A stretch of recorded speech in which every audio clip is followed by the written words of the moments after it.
오늘 우리에게 주신 하나님의 말씀은 로마서 8장 35절에서 39절입니다. 누가 우리를 그리스도의 사랑에서 끊으리요? 환난이나 공고나 박해나 기근이나 적신이나 위험이나 칼이랴. 기록된 바 우리가 종일 주를 위하여 죽임을 당하게 되며 도살당할 양같이 여김을 받았나이다 함과 같으니라. 그러나 이 모든 일에 우리를 사랑하시는 이로 말미암아 우리가 넉넉히 이기느니라. 내가 확신하노니 사망이나 생명이나 천사들이나 권세자들이나 현재일이나 장래일이나 능력이나 높음이나 깊음이나 다른 어떤 피조물이라도 우리를 우리 주 그리스도 예수 안에 있는 하나님의 사랑에서 끊을 수 없으리라. 오늘 우리에게 주시는 하나님의 말씀입니다.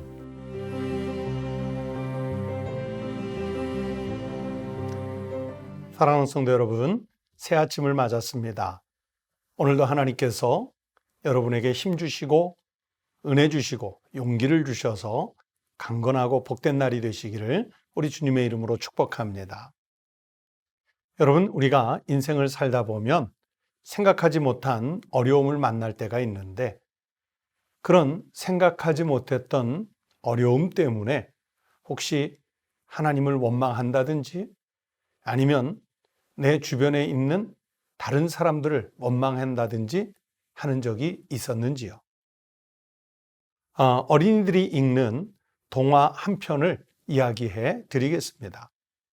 산골짜기 한 동네에, 작은 동네에 강아지 한 마리가 나타났습니다.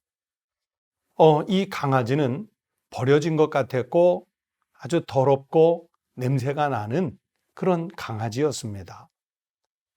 이 강아지는 오랫동안 곳곳을 헤매고 다녔는지 아주 굶주린 모습이었고, 그리고 매우 지쳐서 거의 죽어가는 그런 형국이었습니다. 그런데 그 마을의 한 소년이 강아지의 목에서 가리워졌던 이름표를 발견했습니다. 그런데 놀랍게도 거기에는 메리라고 하는 이 강아지의 이름과 함께 나는 이 나라의 왕에게 속한 강아지입니다 라는 패찰이 새겨져 있었습니다. 깜짝 놀란 이 소녀는 강아지에 관련한 이 사실을 주변 어른들에게 말을 했고요. 그러면서 어른들은 왕실로 연락을 취했습니다. 그리고 신원이 확인된 이 강아지는 마침내 왕궁으로 돌아갈 수 있었습니다. 왕의 강아지가 어떻게 그런 어려움을 겪게 되었을까 알아보니 왕께서 휴가를 보내기 위해 성 밖으로 나오게 되었는데, 그만 왕이 그 사랑하는 강아지 메리를 잃어버렸던 것이었습니다. 그러나 소년의 그 발견으로 강아지는 다시 주인인 왕에게, 그리고 자기의 거처인 왕궁으로 돌아가는 행복한 결론을 맺게 되었습니다. 그리고 길었던 그 고난의 시간이 끝나고 왕궁으로 돌아간 그 반려견 메리는 성 안에서 다시 왕의 사랑과 보호를 받으며 안락하게 살았다 하는 행복한 이야기였습니다. 그 동화를 생각하면서 이런 생각을 했습니다. 우리가 보통 하나님의 자녀를 성도라고 말하지 않습니까?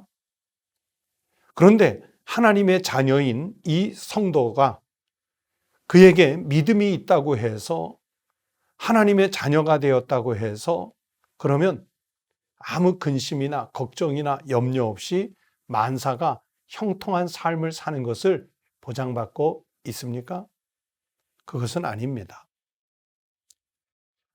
초대교회 경우들을 봐도요, 예수님을 믿는 것 때문에, 그리스도인이라는 이름을 가진 것 때문에 박해를 당하고 살던 거처에서 쫓겨야 하고 옥에 갇히기도 하고 때로는 권력자들에게 붙잡혀 순교를 당하기까지 해야 했습니다. 공산사회 속에서 그리스도인이라는 이름은 언제나 순교의 대상이 됩니다. 이슬람이나 아니면 불교 국가에서 예수 그리스도를 믿는다는 것은 박해를 각오하고 가져야 하는 신앙이었습니다. 오래전에 한 기독교 텔레비전에서 제가 태국 청년의 간증을 들었던 적이 있습니다. 그 태국 청년은 이제 선교사님으로부터 세례를 받고 예수 그리스도를 나의 주, 나의 하나님으로 고백하는 진실한 그리스도인의 삶을 살기로 했다 그랬습니다. 그러면서 그 태국 청년이 놀라운 이야기를 합니다. 자기가 사는 지역에서 그리스도인이 되고 세례를 받는다는 것은 너무나 많은 것을 포기하는 일이라는 것입니다. 그가 포기해야 되는 것은 앞으로 불교 국가인 태국에서의 국적을 포기하는 일이 될 수도 있고, 또 그리스도인이라는 것 때문에 자기가 다니고 있는 직장을 포기해야 하고, 그러면서 자기가 지금까지 함께 살아왔던 부모님을 비롯한 형제들을 비롯한 가족을 포기하는 일이라 그랬습니다. 심지어 자기는 붙잡히면 목숨까지도 포기해야 할 형편이라고 말했습니다. 그러나 예수 그리스도가 나의 생명의 주인이시고 그분의 십자가 은혜로 내가 영원한 생명을 얻었다는 확신이 있기 때문에 자기는 이 세상에 속한 모든 것을 버려가면서 세례를 받는 것이고 주님의 자녀가 되겠다는 고백을 하는 그리스도인의 삶을 살겠다는 다짐을 하면서 세례를 받게 되었다는 태국 청년의 그런 간증이었습니다. 보세요. 그렇게 하나님의 자녀가 되었지만 초대교회이든지 아니면 공산사회에서든지 이슬람이나 불교가 지배하는 그 사회 속에서는 오히려 믿음 때문에 더 큰 위협과 고난이 찾아올 수 있습니다. 하지만 우리가 그리스도인으로서 확신해야 할 것은 성도에게 고난이 찾아오더라도 하나님의 위대하신 사랑이 우리를 붙들어 결국에는 우리를 승리하게 만들어 주신다는 사실입니다. 여러분은 예수를 믿는다 고백하면서 우리 청북교회 출석하시지요? 한국교회 일원이라는 자부심이 있으시지요? 그러면서 세례를 받으셨지요? 그런데 여러분이 그리스도인이라는 이름을 가진 것 때문에, 청북교회의 교인이라는 것 때문에, 세례를 받았다는 것 때문에 과연 여러분은 무엇을 버릴 수 있으셨는지요? 그리고 예수 그리스도를 믿는 그것 때문에 여러분은 어떤 어려움을 경험해 보셨는지요? 우리가 비록 고난이 찾아오더라도 하나님께서 위대하신 사랑으로 우리를 붙들어 승리하게 하신다는 사실을 잘 붙잡고 있으면 어떤 고난이나 아픔이 닥쳐와도 우리는 원망하지 않고 도리어 주님의 은혜를 감사할 수 있는 성도의 삶을 살아갈 수 있을 것입니다. 바로 하나님께서 주시는 그러나의 사랑, 그리 아니하실지라도의 사랑입니다.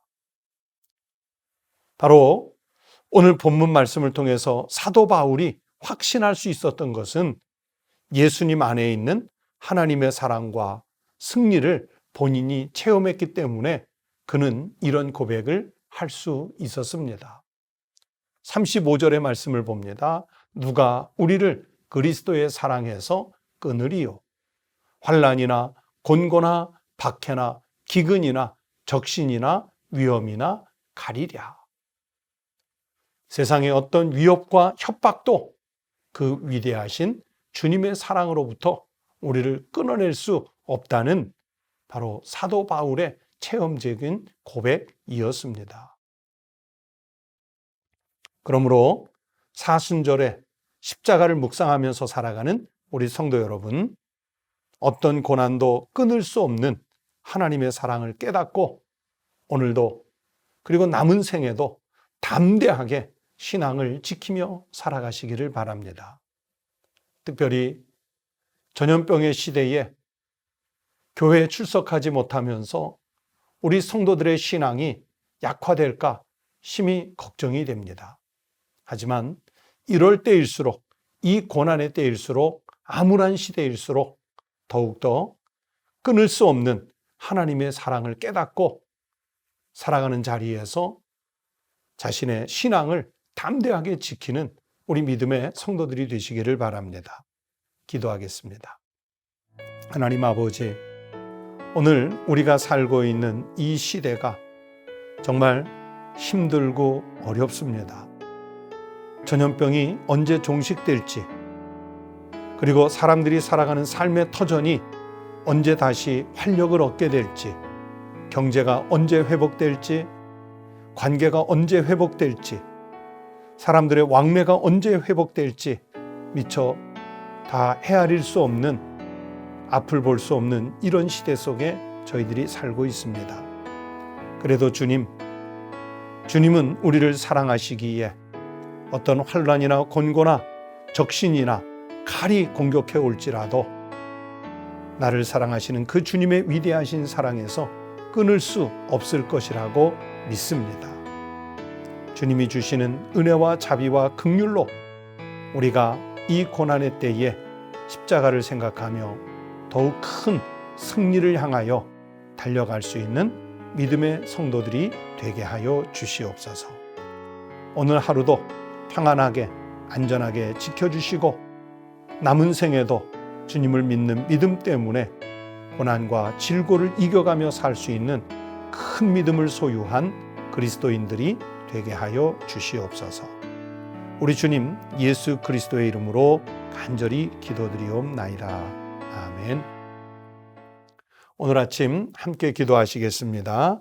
첫째는 시대적인 고난 중에 우리 그리스도인들이 더욱 굳센 믿음을 가질 수 있도록 기도합시다.